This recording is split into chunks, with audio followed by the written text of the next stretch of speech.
ప్రియతమ గుండెజెట్టి రోషయ్య గారి 3వ వర్ధంతి సభలో పాల్గొంటున్న మన గౌరవ ముఖ్యమంత్రి వర్యులు ప్రజాపాలన అందిస్తూ నిన్నటికే 1 సంవత్సరం పూర్తి చేసుకున్నాం. గౌరవ ముఖ్యమంత్రి రేవంత్ రెడ్డి గారికి, అలాగే వేదికపై ఉన్న పెద్దలు, మీ కమిటీ మెంబర్సు, అలాగే రోషయ్య గారి ప్రథమ పుత్రుడు శివ సుబ్బారావు గారికి, అలాగే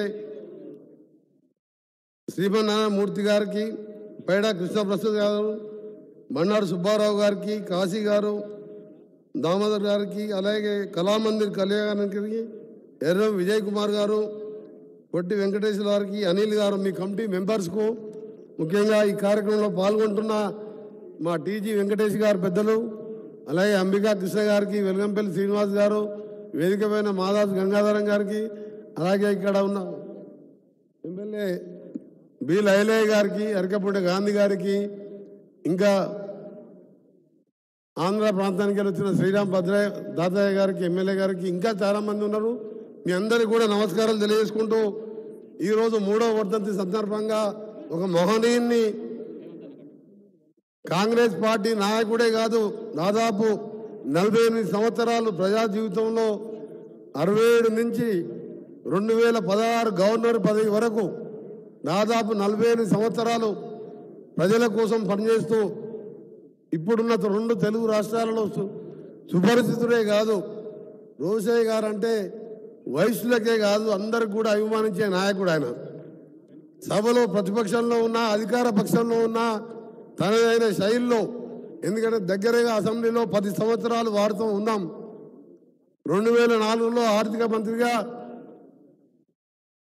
ఆ రోజు రాజశేఖర రెడ్డి గారు ముఖ్యమంత్రిగా ఉన్నప్పుడు ఎన్నో పథకాలు, ఆరోగ్యశ్రీ కానీ, ఉచిత కరెంటు లాంటి పథకాలు పెట్టినప్పుడు ఎవరు చేయలేరు అన్న సందర్భంలో ఆర్థిక మంత్రిగా 15 సార్లు బడ్జెట్ ప్రవేశపెట్టిన ఆయన అనుభవంతో ఈ రాష్ట్రాన్ని ముందుకు తీసుకోవడంలో వారి పాత్ర చాలా గణనీయం.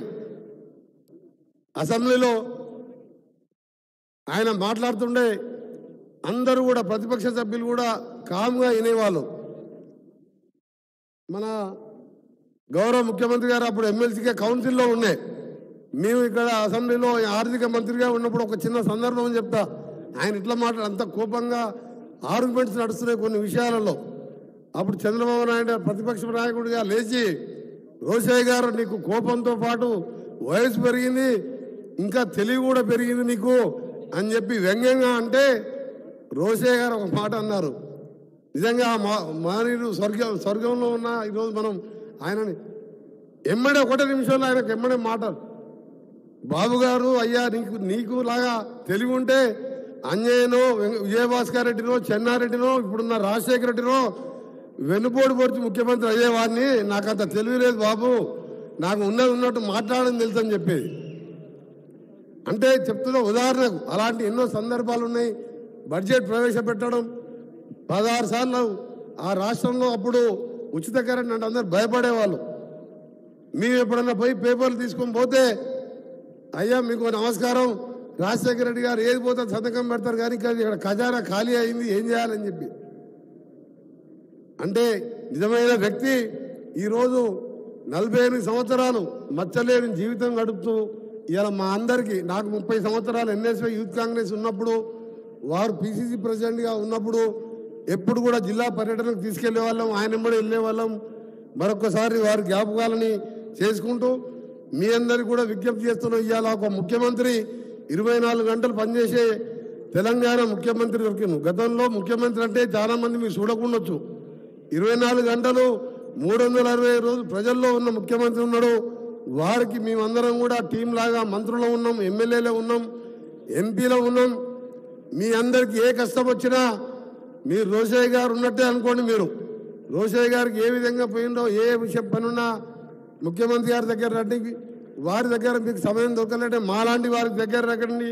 తప్పకుండా మీ అందరికి కూడా వ్యాపారస్తులు అండగా ఉంటూ, పేద ఆర్య వైశ్యులకు కూడా అండగా ఉంటూ, ఈ హైదరాబాద్ని రీజనల్ రింగ్ రోడ్ నిర్మించి ఆ రోజు ఓఆర్ఆర్ రోషయ్య గారు ఫైనాన్స్ మినిస్టర్గా ఉన్నప్పుడు నిర్మించింది రాజశేఖర రెడ్డి గారు. మళ్ళీ ఈరోజు రీజనల్ రింగ్ రోడ్డు నేను ఆర్ఎండ్బి శాఖ మంత్రిగా గౌరవ ముఖ్యమంత్రి గారి ఆదేశాలతో నిన్ననే ఫారెస్ట్ క్లియరెన్స్ కూడా వచ్చింది. 2 మాసాల్లో టెండర్లు పిలిపించి ఇవాళ ప్రపంచ పటంలో హైదరాబాద్ పెట్టాలని మన ముఖ్యమంత్రి గారి కళతో పాటు వ్యాపారాన్ని కూడా అనువుగా ఉండే విధంగా మీ అందరికీ అండగా ఉంటామని మరొకసారి తెలియజేసుకుంటూ రోషయ్య గారి ఆత్మకు శాంతి కలగాలని భగవంతుని ప్రార్థిస్తూ మరొకసారి ఈ కార్యక్రమాన్ని ఏర్పాటు చేసిన కమిటీ వాళ్ళను కూడా అభినందిస్తూ నేను నా దగ్గరికి ముఖ్యమంత్రి